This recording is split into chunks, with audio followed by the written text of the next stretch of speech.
అస్సలాము అలైకుం వరహ్మతుల్లాహి వబరకాతుహ్. ఇజ్రాయిల్ ఫలస్తీన్పై గత 15 నెలల నుండి ఎడతెగకుండా యుద్ధం చేస్తుంది.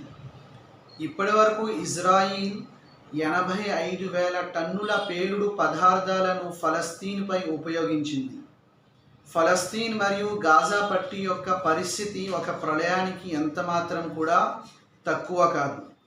ఎటు చూసినా బాంబుల వర్షం, బుల్లెట్ల వర్షం, పేలుళ్ల ఉరుములు, డ్రోన్లు మరియు విమానాల నిరంతర ముట్టడి, ఎటు చూసినా హాహాకారాలు, పిల్లల ఏడ్పులు, ఆకలి దప్పికలు, క్షతగాత్రులకు సరైనటువంటి చికిత్స లేక ఎంతోమంది ప్రాణాలు కోల్పోయారు.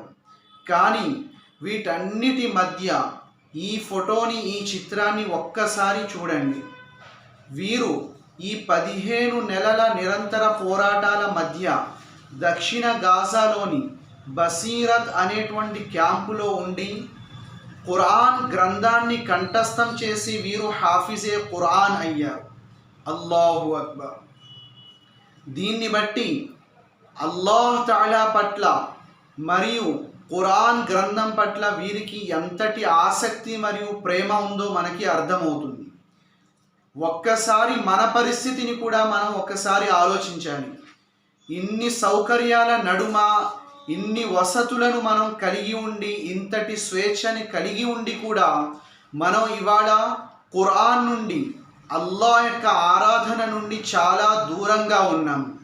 ఖురాన్ చదివేటువంటి ఆసక్తి కానీ, దాన్ని అర్థం చేసుకునేటువంటి ఉత్సాహం కానీ, ఖురాన్ యొక్క ప్రేమ కానీ మనలో లేకపోయింది.